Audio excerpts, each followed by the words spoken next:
I was just really sick and tired of being a broke bitch. And so I was like, I need to go learn how to make money. Like, I don't actually think I know anything about money. Why do we not talk about this stuff? Why is this not common knowledge? And why do I feel like it's so hard to just find someone that I can lean on to help me figure out what I should be doing next with my money in order to build a life that gives me freedom and options and all of that? Madison Gammons, you are a business and money mindset coach. Most of the decisions that we make when it comes to our finances, they're all rooted in emotion and not logic. Our emotions stem from beliefs that we have. Well, you better spend it while you have it. Well, there's their belief there that I think it's not always going to be there. You were in $70,000 worth of debt. Yeah. How were you able to pay that off? For me, it was a perspective shift of, I'm making this mountain so much bigger than it needs to be. The skills that I'm going to learn during this chapter are the foundation for building wealth. I want to be rich. I want to set my daughter up. I want to do all of the things. Where am I starting? What am I doing? There are really two main purchases. You can either buy an asset or you can buy a liability. A liability costs you money, clothes, your car. Assets make you money. Stock market, real estate, businesses. I want you to leave feeling so confident in where your money is going and how it is supporting the life that you want to live both now, in the near-term future, and also in retirement. The world is yours for the taking. The only thing stopping you is your mindset.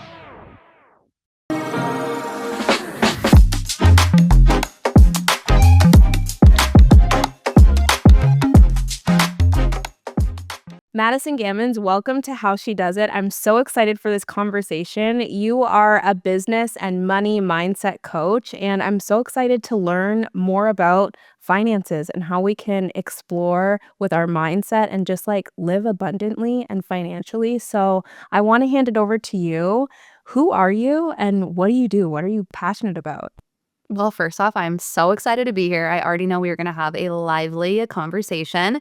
But my name's Madison. Like you said, I am a money coach. So I work with women to help them feel confident with their finances and really build a life that they love. I feel like money is a taboo topic. It is something that is so hard for so many people to talk about, but it is so integral into our life. And I think when you are able to find financial confidence in what you're doing with your money and how to actually utilize it to build a life that you are obsessed with, that bleeds into every asset and every facet of your life. And so it's something that I'm just really passionate about. I've obviously been on my own journey with money over the years. And so going through all of those struggles, it was just kind of like, how do I turn these into wonderful lessons to go help other women and kind of just create a space that I wish existed when I was going through so many of my ups and downs journeys, and just be able to provide a space for them to feel seen and heard and find confidence with their finances. So that is what I am all about. I love that. So tell me a little bit about your journey, how you even got into money coaching. Yeah. Okay. So I moved out at the age of 17 years old, and that is really where my own personal finance journey started. So while I was graduating from high school, I was starting to learn how to navigate the world of money, how to pay bills, how to file my taxes, how to open up credit cards, how to max out credit cards, how to apply for college. I was the first person in my family to go to a 4-year university. So learning how to navigate the world of FAFSA and student aids and loans and all of that was kind of like my entrance point into learning about money. And I just very quickly had to start to learn how to navigate that. I had to pay to put myself through college. So I was always working multiple jobs. And by the time I graduated college, I like to say I was just really sick and tired of being a broke bitch. And so I was like, I need to go learn how to make money. Like, I was so money hungry, so money motivated. And so I went into a sales job, as one does. And I was in tech sales, and I fortunately was able to start making some pretty good money. When I entered that job, I put a 6-figure income on a pedestal. Like, I had very minimal financial literacy. To me, that was the answer to all of my problems. I was like, I'm going to make 6 figures and I am going to get to live my most bougie life. Like, that is it. And I was able to hit that income goal a couple years into the job. And that was where finance lesson number 2 really pivoted, which was, I don't actually think I know anything about money. Like, I've been able to survive for a really long time, but I actually don't know what to do when I have an excess of money. I had to go through my own money mindset, just beliefs that I was working through about like what money meant to me and what I was supposed to be doing with it. And so I went down two major rabbit holes at the same time. And one of them was, what the heck are people doing with their money? What are wealthy people actually doing with their money to get ahead and escape the rat race? And then the other component was the power of our subconscious mind. I knew mindset was just such a foundation in life, and it was something that I knew had carried me through a lot of struggles. And so went down both those rabbit holes at once and essentially came out on the other side just being like, why do we not talk about this stuff? Why is this not common knowledge? And why do I feel like it's so hard to just find someone that I can lean on to help me figure out what I should be doing next with my money in order to build a life that gives me freedom and options and all of that. And so both of those paths led me to starting my own coaching business and now helping women kind of integrate some of the stuff that I've learned. I'm obviously still learning. I'm still young. There's so many lessons to be had out there, but I think just shortening the gap between where women are at and where they want to go as much as I can is definitely a big motivator. I love that. And honestly, something that's really huge that you touched on is like exiting the rat race. Cause I Yeah. feel like a lot of the time, and what I can relate to is I did the same thing. I'm like, I love money. So I went into sales and I'm like, all I cared about was hitting that six figures, like you talked about. And I think that's something that's massively relatable for people that are listening. It's like you're climbing this ladder and you really want to get to the six figures. You think it's going to solve it. And then you get there and you're like, oh, wait a minute. And I need to like turn inwards, like look at my mindset, look at my habits, and then pivot and try to build a different strategy. And I think that's where a lot of people get stuck is it's so overwhelming. So you said you it was like twofold for you. The rat race, and you were like interested in how people build wealth and get out of that, and also understanding your mindset. I love talking about mindset, so let's start there. How did you reshape your mindset around money and finances and then change the trajectory of where you were going? Oh my gosh. Okay, such a good question. And also, same. I feel like I could talk about this topic forever because it's so important and it doesn't get talked about enough, especially when we're talking about money. Like most of the decisions that we make when it comes to our finances, they're all rooted in emotion and not logic. And so when you start to understand that, it's like, okay, well, where are my emotions coming from? And our emotions stem from beliefs that we have. And so you've got to figure out what are your beliefs about money. For me, I grew up watching my mom sacrifice her career. We moved every 2 years in my childhood. So I was constantly the new girl, like bouncing around from state to state, school to school, and as an only child. So just always in kind of that new environment. So I was watching, us pick up our life for money. I was watching my mom sacrifice her career every couple years for money. So there was a lot of sacrifice in my story. There was a lot of having to work really, really hard just to get by. Like it was very common for, if we can pay our bills and we can get by, like we are doing really good, right? There was never a chapter of my life where there was like this abundance mindset of having more money than I know what to do with. And so when I started to have more money than I knew what to do with, I found myself self-sabotaging. Like I would just buy a lot more. I think I had and I still love nice stuff, so don't get me wrong here, but like it was just like buying more stuff because like, oh, I can finally buy these nice clothes that I never had or all of this, material things. I feel like I could catch myself getting caught in this lifestyle creep pretty quickly when I started to have that. And so a huge mindset shift that I needed to have was, really what was the goal? Because for a good chapter of my life, it was money. Money was the goal. And then it quickly started to become freedom and options and being able to live life on my own terms. And so beliefs that I had to really adopt were there is so much money to go around. And I don't need to be caught in this rat race of always going for more and more and more. I need to figure out what it is that fills me up and what makes me happy and what sort of life I want to live and what sort of impact I want to make and what kind of purpose do I have in this life. And so it was like a major mindset shift away from being just money oriented versus what can money do for me and what kind of life can it create for me. And now that was the goal. But yeah, I think letting go of sacrifice, letting go of the idea that I couldn't like have fun and money couldn't come with ease and that I would have to give up my career, like all of those things that I witnessed growing up and, just only having enough money to go around. Like now I believe that there's always an abundance of money and there really is an overflow of money in this world. And so just being able to shift really like what money means to me and trusting that it'll always be there. Like, I Mhm. think we always live in this belief that like, oh, it's gonna run out. That was something I definitely had too. This voice was super loud at one point where it would just be like, well, you better spend it while you have it. right? You better go upgrade your wardrobe while you have it. You better book these Yep. trips while you have it. And that Mhm. sounded fun in the moment, but when I really started to reflect, it was like, well, there's their belief there that I think it's not always going to be there. And Mhm. so that would just lead me to different spending habits. And so just trusting and being really grounded in the fact that money's always going to find its way to me when I need it. That's a very fair point, and it's like, I really relate, and I think it comes from a lack mindset, where it's just like once the funds come in and are flowing in through your bank account, "Oh, quick, I gotta. Oh, I really have to buy this. I really have to spend this. I really have to book this." It really is that mindset of quick or else it's going to leave you. Yeah. And so you talk a lot about like leaving those like mindset behind like the sacrifice and all of that. How did you do that? Who? Well, first is you gotta get super clear on, like, what your beliefs are, and that in itself, just getting to the bottom of what you actually believe to be true about money is it's a journey to get there, and you need to figure out like, for me, it was, "Okay, do I actually believe these to be true, or are these just things that I've witnessed in my reality that reinforce that belief?" A lot of the beliefs that we have around the world aren't necessarily based in truths, and so Mhm. what I did is I went out and I found proof that there was another way.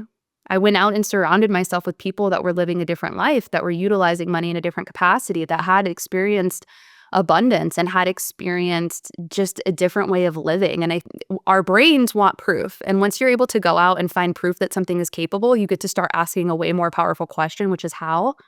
How can I make this my reality? And when you can start getting in that solution-based mode, you get to start seeing all of these different ways of living and all these other opportunities. And so it's figuring out, what my belief was, what I wanted it to be, going to find proof, and then constantly reinforcing that. So our brains are, we have the capability to rewire the way that we think. We can really go in and change the way our neural pathways work. And that comes from repetition and just constantly reminding yourself what it is that you want to believe, and then going out and finding proof in that, and then reinforcing that belief, and then taking action in that direction. And so it was, it's definitely a lot of just work to figure out where you were and where you want to go, and then just carving that new path out. What do you want to believe is so powerful.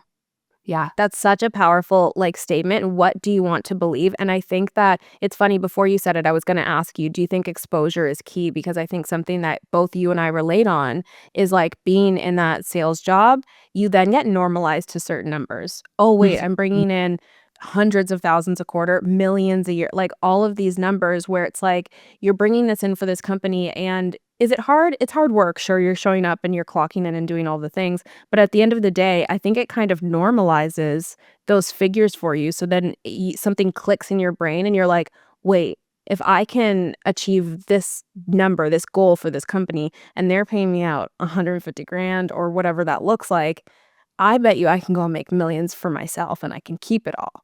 And that was Yeah. at least my mindset and why I ended up taking the leap. How did you take the leap from corporate and tech sales to then starting your coaching business? Yeah. Oh my gosh, such a good like chapter of my life where I had to overcome even more limiting beliefs around money, because now I had created, to your point, a really stable job in tech sales. Like, there were years where I was, to your point, like, I was making as much as doctors were making. And I'm just like, I'm not saving lives. You know what I mean? Mhm. Like, Yeah. and so now I'm in this job where I'm like, how could I walk away from this? This is everything I once ever wanted. People would kill for this dream job. People would kill for this level of income. And at one point it was also all I ever wanted and all I was working towards. And so stepping away from that had me, I really had to redefine what stability meant to me. And again, what was the purpose of the money and what kind of life did I want to be living 3, 5, 10 years from now? And for me, the coaching business just served a lot more potential from an income perspective. Like, it's uncapped when you're an entrepreneur. It also gave me a lot more opportunity for personal growth and personal development. To me, that is something that is like such a core of my foundation, like always finding ways to learn and grow and challenge myself. And so it came down to the point of like, what do I want more and who do I want to be 3 to 5 years from now? And I knew that who I was becoming in my corporate job was capped from an income perspective, but mainly from a growth perspective. Like, there was only so much I could grow in that job, where going into entrepreneurship, obviously it's endless. So logistically, it was, okay, how can I make this work from a finance perspective, right? Like, obviously, my mind goes there. So I had kind of been figuring out what my out was going to look like for me. What made me feel really comfortable was building a safety net of finances, getting really, really clear on what my business roadmap was going to look like. I was able to pay off all of my debt. So I'm debt free, living very much so below my means. So there were a lot of little safety nets that I put in place that made making the jump a lot easier from like a strategic perspective. And then it was just belief, like belief in this vision on my heart and belief in the impact that I wanted to make. And kind of just having to take that leap at some point and spread my wings and fly and just have the confidence that no matter what, again, it's all going to work out. Even if it doesn't work out the way that I'm envisioning, I know it'll work out in some capacity. And just having that belief in the money always being there, no matter, kind of what chapter I'm in. I had built that foundation in the job. So really being able to lean into that has been super helpful. I love that, and we were very similar in what we were wanting when we were exiting corporate. I said I didn't want debt, and I wanted a savings. Like, those were Yep. my basically my 2 non-negotiables, and then I feel like you have to just jump at some point because it's like, if not now, then when? Yeah. And I was listening to one of your episodes earlier, and you said one of your favorite quotes from Henry Ford was, "Whether you think you can or think you can't, you're right." Yeah. And that's so powerful, especially in just thinking about money, thinking about entrepreneurship. It really is how you view yourself and how you think about the opportunities that are in front of you. And so you were in $70,000 worth of debt.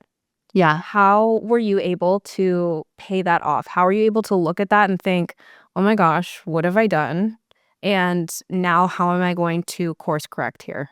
Yeah. Okay. First up was just, I think a perspective shift that I had when I was getting out of debt was I started to learn about what actually needed to be done with money in order to build wealth. And so originally it felt like I was at the bottom of Mount Everest, like climbing this mountain of debt, like I am never going to get out. And then I just zoomed out on a finance journey and it was like, okay, get out of debt is kind of just one of the first beginning steps. And then if I want to build long-term wealth, like there's all of these other goals. And so for me, and I know this might make it feel more overwhelming for other people, but for me, it was a perspective shift of I'm making this mountain so much bigger than it needs to be. Like zoom out. There's so many more steps past this. The skills that I'm going to learn during this chapter are the foundation for building wealth. And Cool. when I was really able to lock into that and recognize the fact that everything I was learning about money management, everything I was learning about my money mindset during that phase was just setting me up for the next level, which was freedom, options, and wealth, that helped me a lot. And then the other component that really helped me was just really adopting an attitude of gratitude for my debt, being really grateful for what my debt provided me in that chapter, right? I got a brand new car, not a smart financial decision, but now I know. And guess what? Every time I get in my car, I love it. I still love it. And then the same thing for my education, college. Like, how dope is it that I put myself through college? Like, I could be upset about those student loans. I could be upset about how much debt I incurred to go through that. But I'm so proud of myself for figuring that out and putting myself through that chapter. And then credit cards. Okay, listen, we needed to survive, honey. Like, we were not making a lot of money and we needed to get by. And we also wanted to live life. And now I know I don't like being in credit card debt. I learned a very valuable lesson that it does not feel good to only make minimum payments. And so being able to shift my perspective to be really grateful for what that debt gave me, but also the lessons that it taught me and the foundation that it was helping me build for the next chapter of money, those two things alone really helped me just like put my head down and get the deed done. I have never heard anybody say, like, "I am thankful for my debt." What a mindset shift. That is so powerful. And Yeah. Tony Robbins once said, like, and I love this quote. I've said it so many times, I'm a broken record. But he said, like, if you blame them for the bad, thank them for the good. But applying that to your debt and being like, yeah, like my credit card helped me to survive when I couldn't. I put myself through school. I bought a new car. Those are such powerful mindset shifts in order to view it in a different way. And then even thinking about building it, like the foundation, it's like, this is step 1. Paying off your debt and, like, doing all that, that's step 1, and then you get to go on to these more exciting steps. I think that people view getting out of debt, paying that off is, "Oh, I did it, that's it." And it's Yeah. like, "No, no, no, that's step 1," and you get to, like, have something more fun and more exciting to work towards.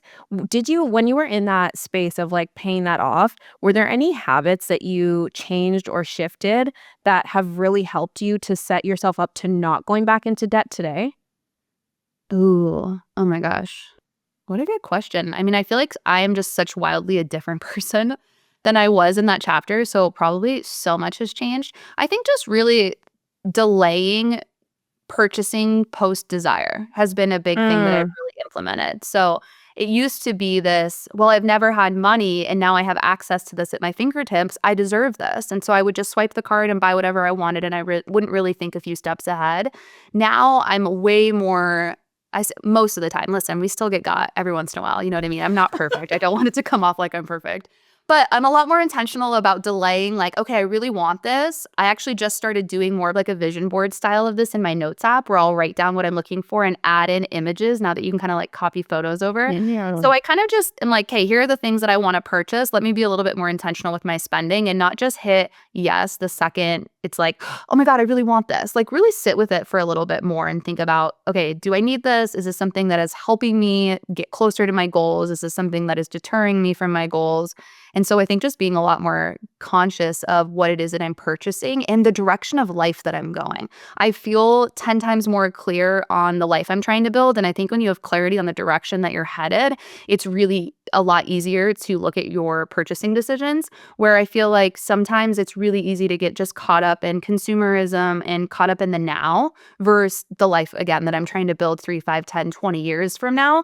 Does this purchase support that? Yes or no? And that doesn't mean there's no fun random purchases. It's a stopgap to just ask that question and really do a gut check of, is this me that's wanting to make this decision, or is this all of this fabulous marketing and social media dopamine hits and influencer marketing? Like, is that what's making me want this, or do I actually think this is something that I want? I love that, and it's so important too because instant gratification has, I think, like, just been such a huge downfall of, like, us being able to be grittier and be able to progress, really, and I think that for me personally, like, when I think about instant gratification and finances, like, impulse buys, in my personal life versus entrepreneurship, it's funny because I feel like those 2 things really, like it's like a rock and a hard place because I think what makes me successful in business and being able to make quick decisions, being able to pivot really quickly, not get too attached, is the same thing where in my personal life and financially, I'm like, I actually need to rethink that because I Mm, need to be slower mhm. to react and be slower to purchase and be more thoughtful around what I wanna do, but it's like those 2 things, and I think that when you're creative, which a lot of the people that are listening right now are creative or entrepreneurial, it's like those 2 things are fighting each other. Do you experience that at all? Oh my God, 100%. I feel like when it comes to my business, first of all, I'm really good at rationalizing spending, and that's something I'm working on as well. But when it comes to my business, it's like bad because oh my God, the ROI on this, or the connection this could make, or the new skill I could learn here. And I think I'm just in such a growth mode right now with my business that it is absolutely so much easier for me to justify spending things on my business, where in my personal life, it's way easier for me to put a stopgap there. But I think that's because there is more of an ROI with the business, right? And I do look at investing in my business as more of a true investment in a future that I'm building. And so, yeah, absolutely, I struggle with this without a doubt.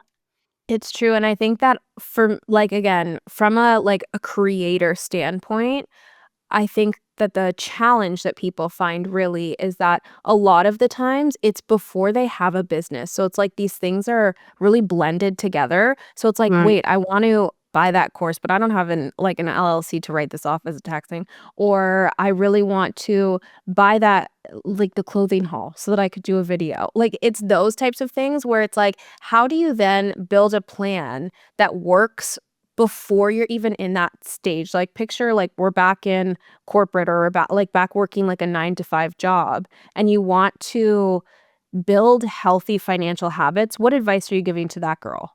Yeah. So I think being intentional with the money that you do have coming in and figuring out how can I carve out some of this money to support that goal and building a really intentional aligned spending plan.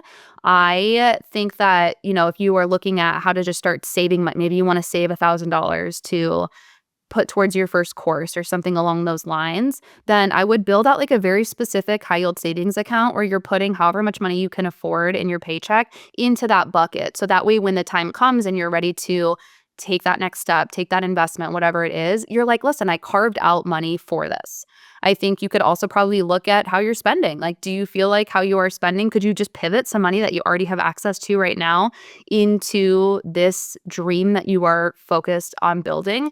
And then I would also just encourage you to utilize any free resources that you have. There are so many wonderful books, podcasts, YouTube videos. And so don't wait until you feel like you have the financial to jump in. Like, start to move in that direction regardless, because the energy that you put behind you and your goals, things are going to start happening at a faster rate. What you don't want to do is just sit on the sidelines and wait for forever, right? I think also at the very start of the journey, you're just waiting for so much clarity. And I think the sooner that you can just start taking action in that direction, making connections, making friends, slide into some DMs, go to a networking event, like start to surround yourself with people that are doing that. And you're going to get a lot more clarity around like, okay, what actually would be a good next step for me to invest in financially for this business that I'm trying to build, versus just feeling like you have to go out and buy everything to get started. Like, just inch your way in that direction. And I think that you'll start to find a lot more confidence in what is worth you spending money on. What could I, save up for, and wait to buy later in the year? Set fun goals. Like, okay, once I hit this revenue goal, then I'm going to buy the new camera. Then I'm going to do this new thing. Like, gamify it a little bit and have fun with the journey, I think is a good way to look at it. You don't have to do it all right now.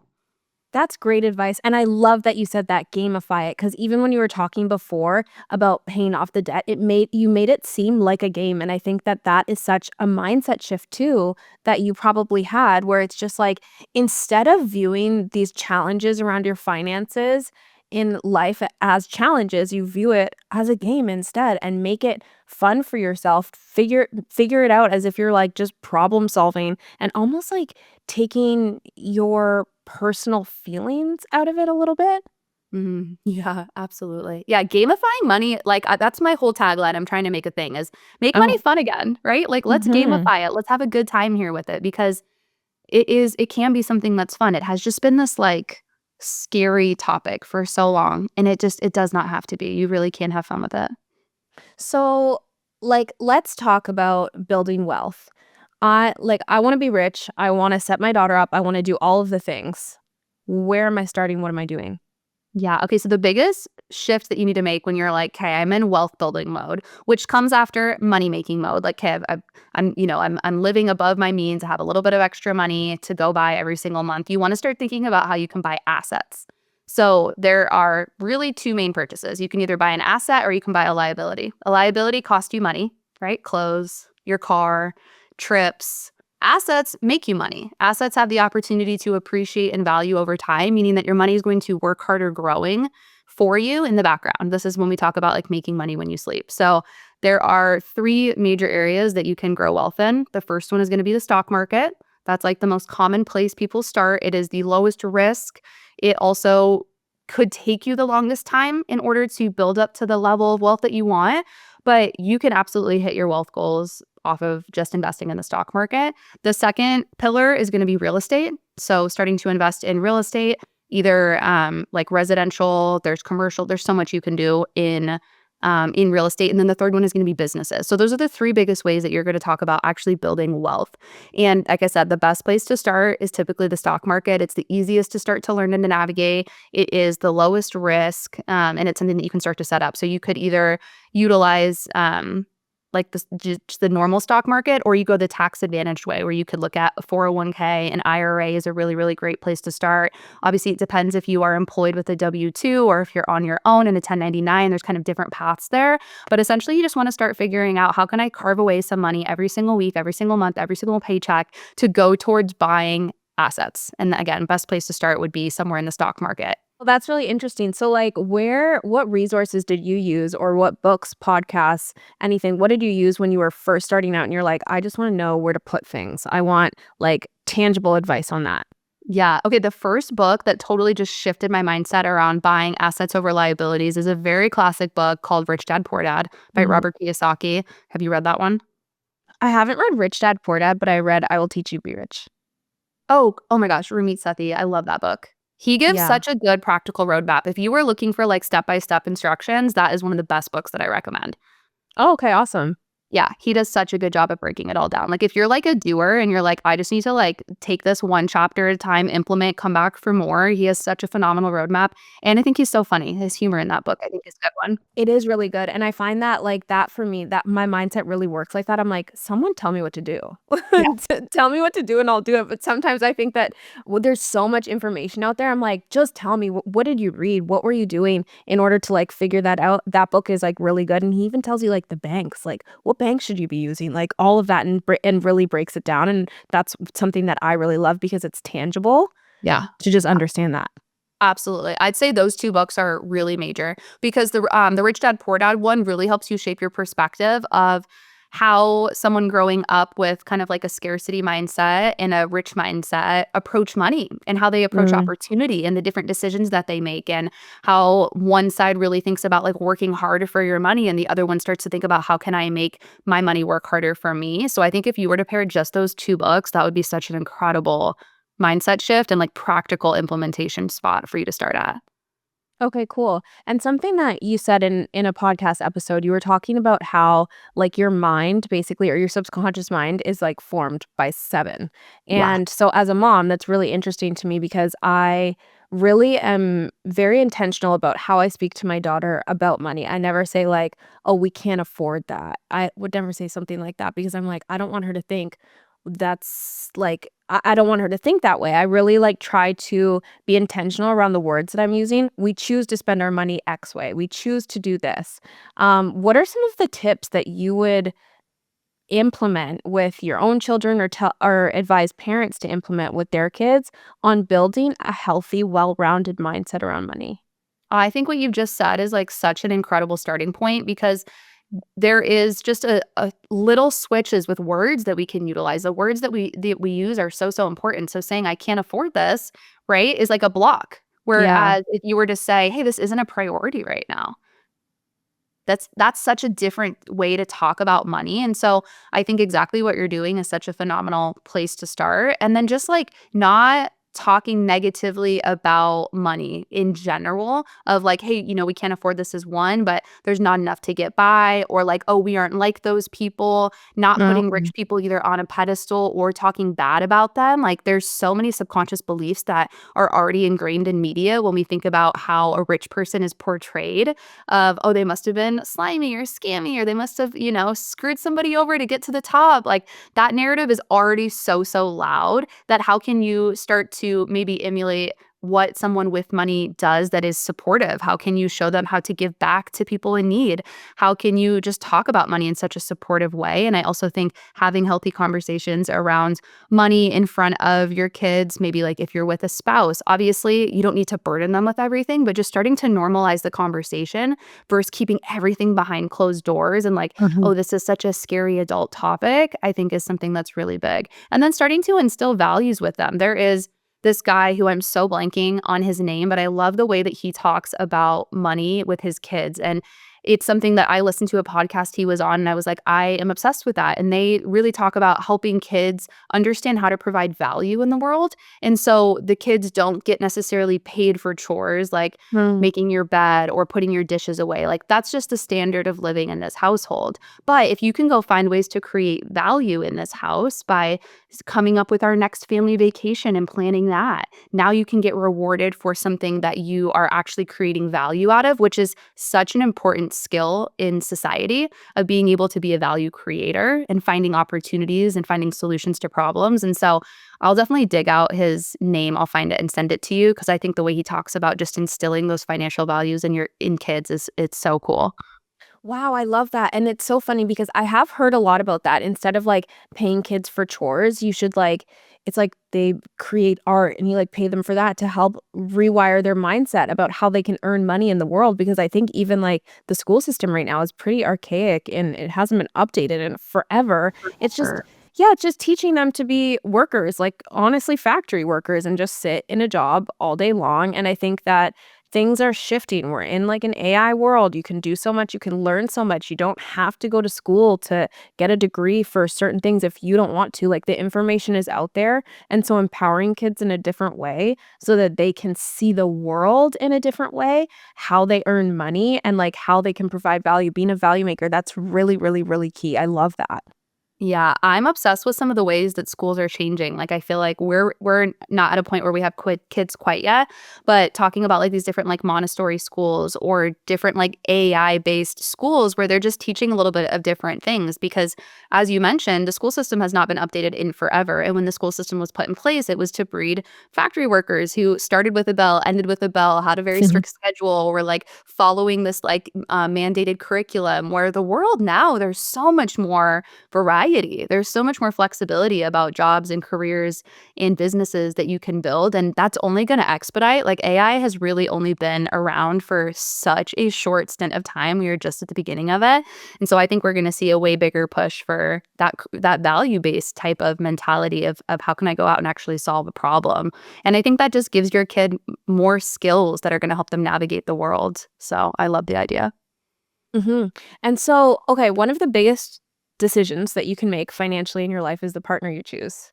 And I am so interested in talking to you about how you choose a good financial partner. What questions are you asking that person when you're in like that dating phase to understand if you're on the same page financially or not?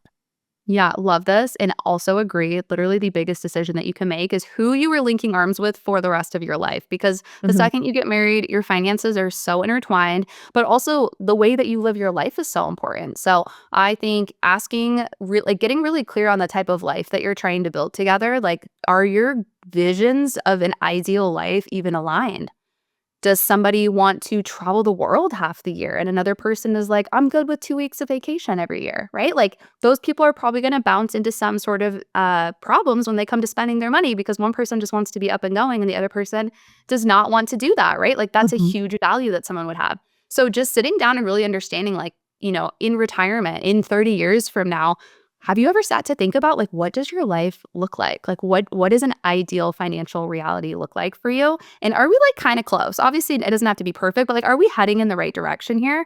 I think hmm that's really important. I think asking them, how do they view splitting bills is something that's really important, is especially if you are trying to decide, are we going to have kids? Are we going to have a family together? Is someone going to step away from their career to be at home? Is there an expectation that everything's going to be 50-50? Like how do you view money and value in the household and what would your expectations be of that partner is very important. I think how they view just growth in general and goals is so big. Like personal development, I think should be a foundation in your relationship.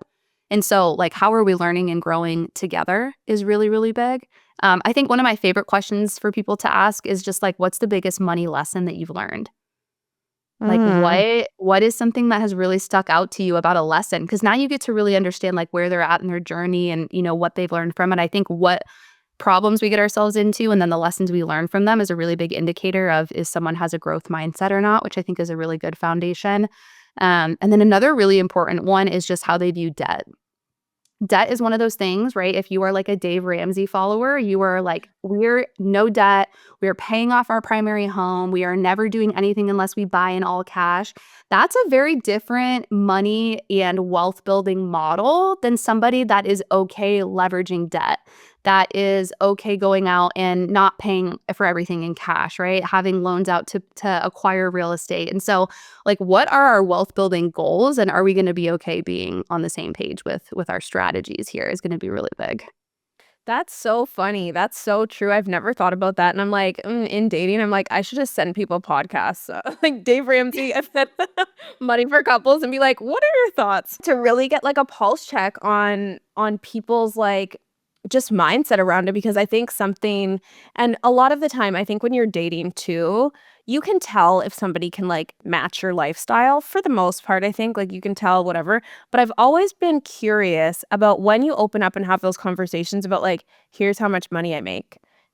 So what do you advise like with your clients? When do they have those conversations or what do you think healthy looks like in that way?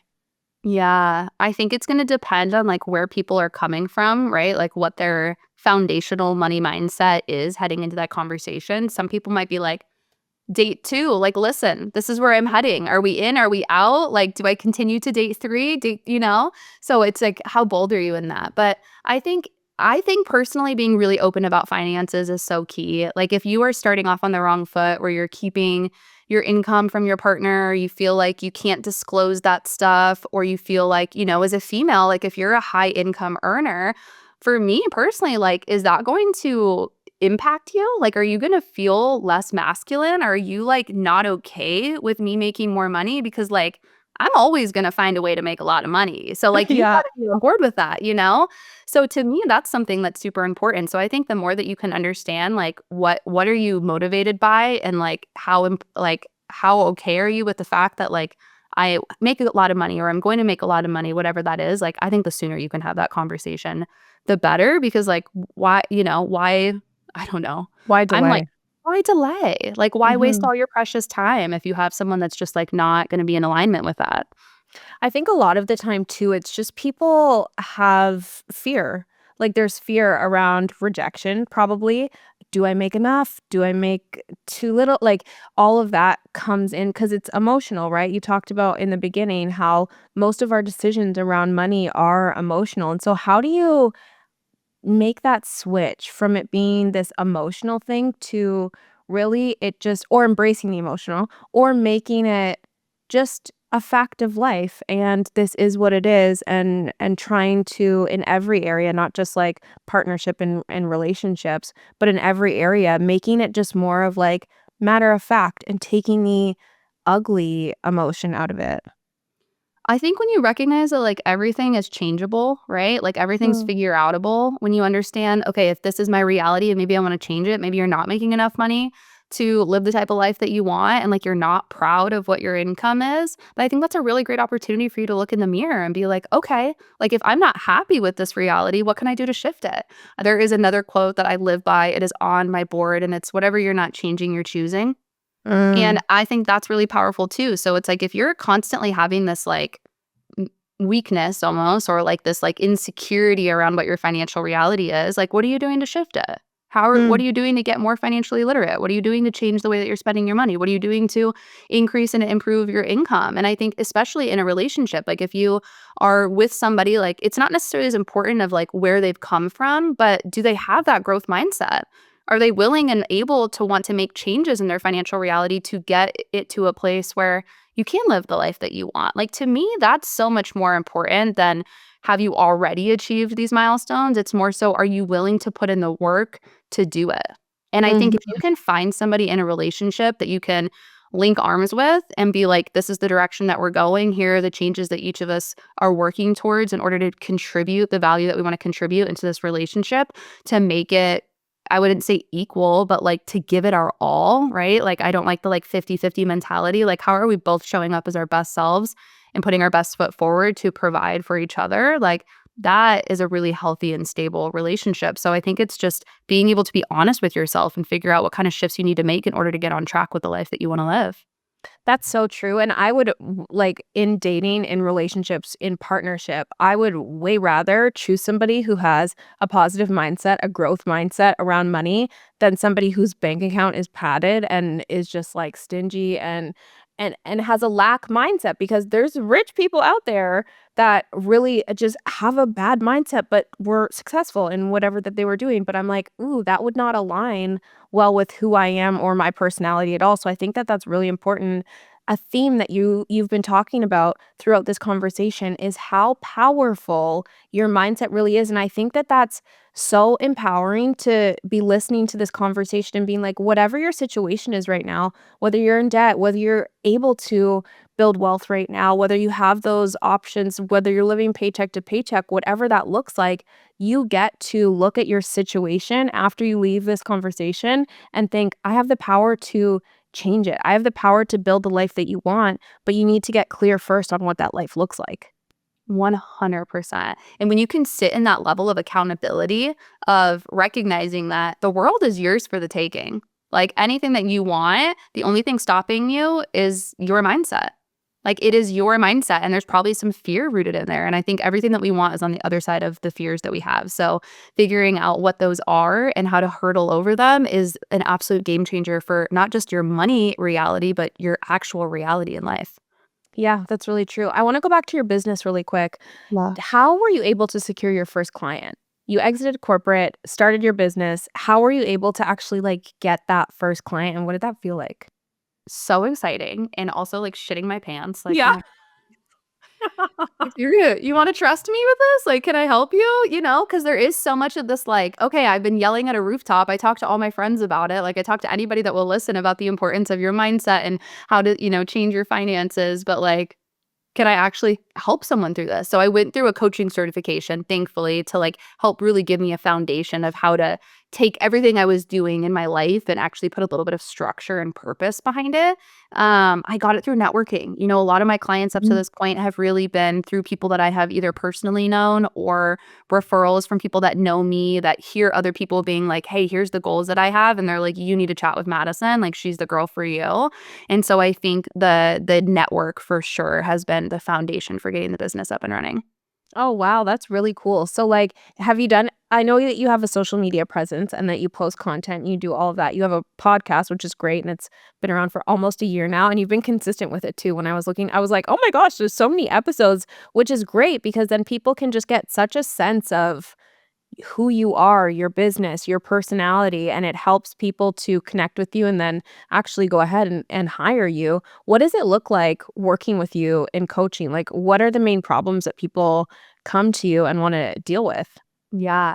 I would say it's really like my one-on-one coaching is like a full money transformation overhaul. So we get to look at how are you currently set up with your accounts and like the systems Mm. that you have in place to make sure that have the high yield savings accounts to support your short-term goals. How are you leveraging maybe like a 401k match or like all of your stock market investment strategies? Do you want to start saving for a primary home, a wedding, like bigger goals? Like, how do we start to really streamline your finances? So there's like the strategy portion of making sure that you are first off spending intentionally, spending in alignment with the values that you have and the life that you're trying to create. And then how do we start to actually set up the systems on the back end so that you can start to automate some of those contributions and kind of set it and forget it, or work towards a fast track to real estate. So it really depends on like where you are and what your goals are, but essentially I want you to leave feeling so confident in where your money is going and how it is supporting the life that you want to live both now,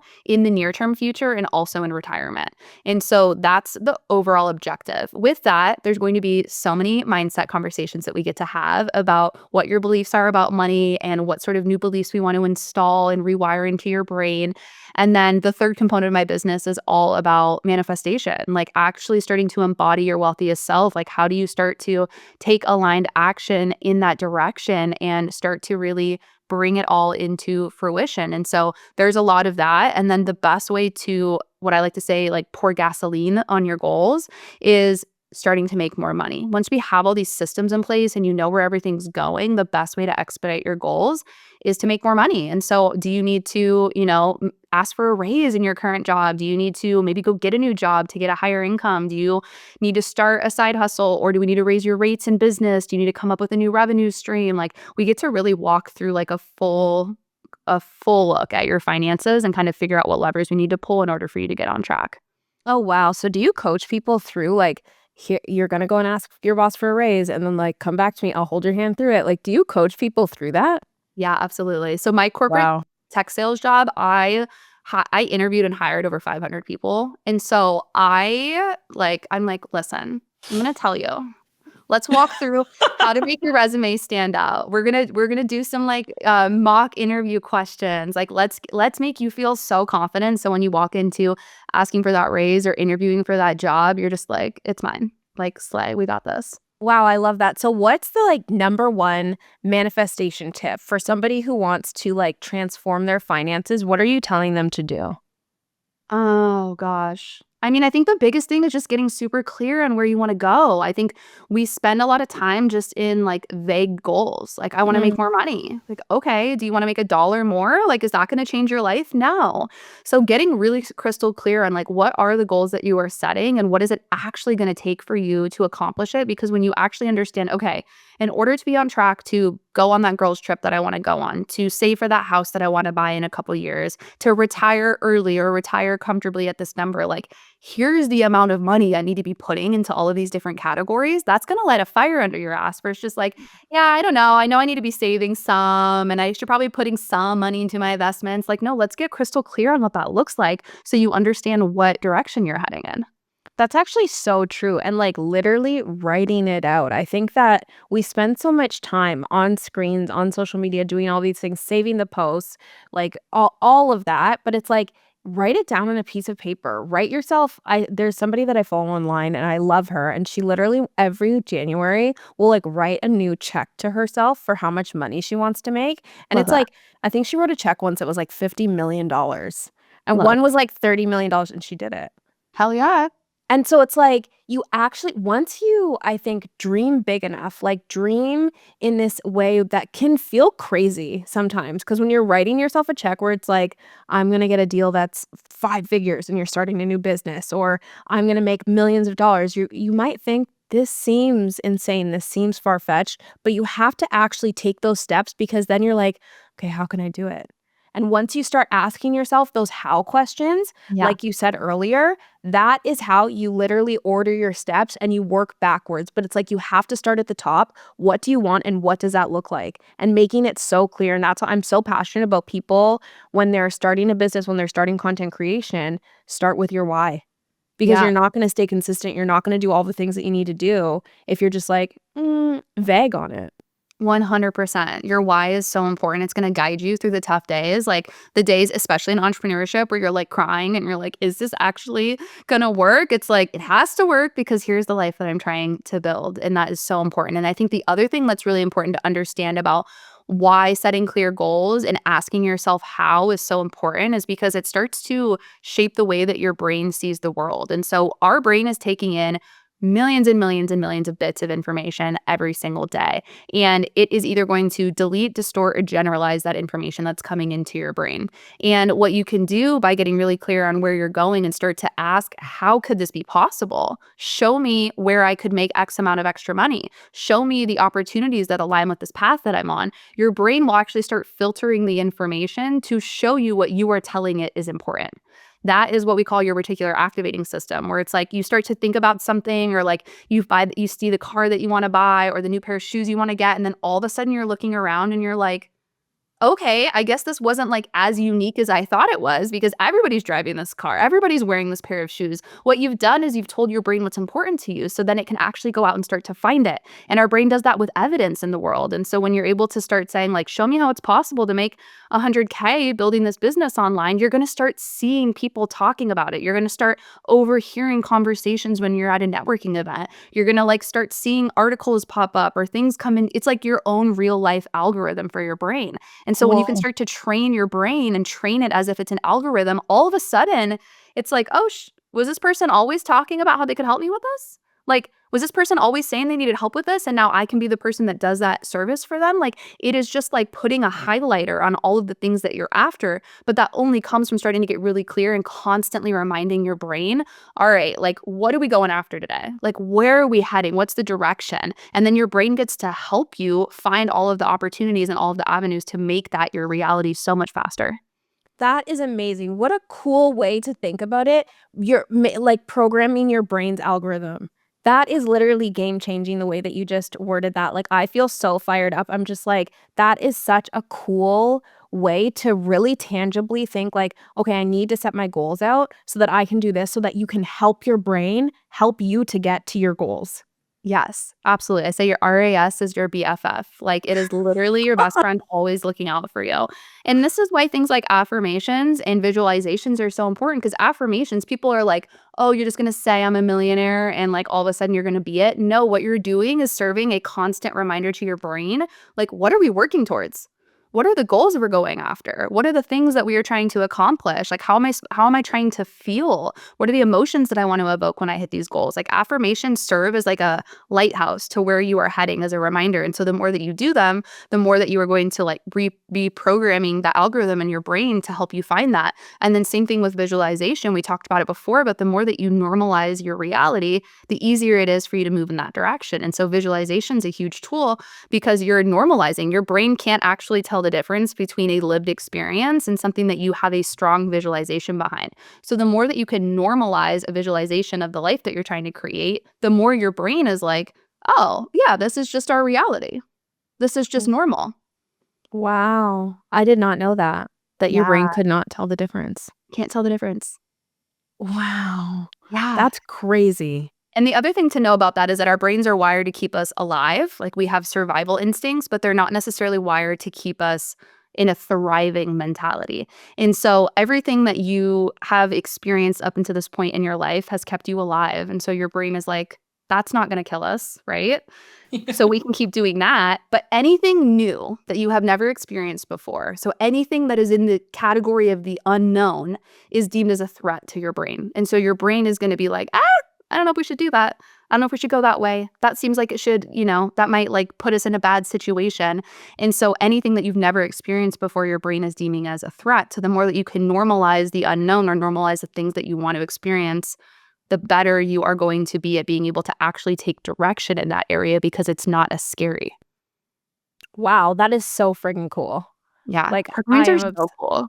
No, that's so awesome, and I love that you, like, took the leap and did a certification for yourself so that you could feel so confident in, like, when you're coaching your clients and just, like, it shows in the conversation that we've had how passionate you are, how smart you are, how, like, well-rounded you are in what you know what you're doing, and I think what's really cool and something that I love is that you have done things for yourself. You're not just, like, sitting here like, if that's your life and you just got to be blessed, that's, like, super great and love Love that for that you, for but you. I personally love to, like, talk to people who have been through something and who have shown that they're gritty and they're able to, like, figure these things out for themselves, and I think that probably my favorite takeaway from this conversation is, like, about immersion, and, like, you don't have to have the people standing talking to you in real life for you to be able to, like, surround yourself with really cool people who are pushing themselves in business and in life and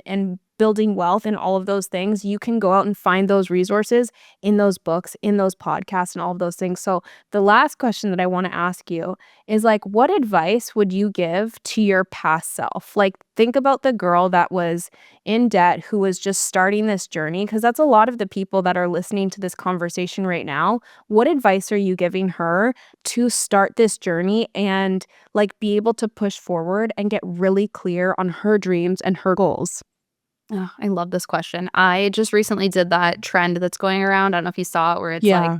I went to coffee with my younger self, and I'm sitting here like crying. I'm like, oh my gosh, like if I could actually sit down with that girl right now, I would just hug her. I would just let her know that, the chip that she has on her shoulder, like it's leading her in a direction, and just like it's all going to work out. When you can start to really adopt the belief in yourself and build self-confidence, that is such a solid foundation. So just like set goals and follow through on the things that you say you're going to do and watch how that snowballs in your life, because you'll look back one day and be like, holy shit, I did that. Like I really did that. So I would just give that girl a hug, and I would let her know her paycheck to paycheck days are just like such a foundation for her, and she is going to get out of it. And it's just building a plan, having confidence in yourself, asking for help, and just moving forward. Like it's going to be messy. There is no perfect plan. There is no Mhm. perfect personal finance plan. There is no perfect money manifestation technique. There is no perfect mindset shift. It just all stacks on each other, and you just have to keep moving forward and just trust that every experience that you have had and that you are going through is for a purpose, and it is leading you in the direction that you are meant to go in. Madison, I love that. That is literally amazing.